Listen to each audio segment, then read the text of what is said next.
ഇതെൻ്റെ മോളാണ്. എൻ്റെ കുഞ്ഞിന് ഫിക്സ് വന്ന് തളർന്നു പോയതാണ്. ഒരു വർഷം എൻ്റെ മോൾ ഇങ്ങനെ ആയിട്ട്. കഴിഞ്ഞൊരു വർഷം വരെ എല്ലാ കുഞ്ഞുങ്ങളെയും പോലെ ഓടി അടക്കുകയും കളിക്കുകയും ചിരിക്കുകയും സംസാരിക്കുകയും എല്ലാം ചെയ്തുകൊണ്ടിരുന്ന മോളാണ്. എൻ്റെ കുഞ്ഞിന് 5 വയസ്സുണ്ട്. ഇവളുടെ പ്രായത്തിലുള്ള മറ്റു കുഞ്ഞുങ്ങളെ കളിക്കുന്നു, സ്കൂളിൽ പോകുന്നു ഒക്കെ കാണുമ്പോൾ ഒരുപാട് വിഷമമുണ്ട്. എൻ്റെ പേര് കവിത. ഞാനിപ്പോൾ ആസ്റ്റർ മെഡിസിറ്റിയിലാണുള്ളത്. എൻ്റെ മോള് 5 വയസ്സുള്ള മോളാണ്. Aster മെഡിസിറ്റിയിൽ paediatric ICUവിലാണുള്ളത്. 2 ആഴ്ചത്തോളമായി ഞങ്ങളിവിടെ നമുക്ക് സർജറി എല്ലാം പറഞ്ഞിട്ടുണ്ട്. ഫിക്സ് വന്ന് തകരാറിലായതാണ്.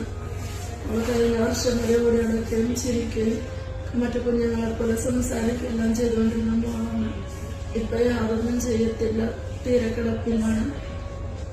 മോക്ക് സർജറിക്ക് വേണ്ടി 5 ലക്ഷം രൂപയാണ് പറഞ്ഞിട്ടുള്ളത്. ഞങ്ങൾക്ക് വേറൊരു മാർഗവും ഇല്ലാത്തതുകൊണ്ടാണ്.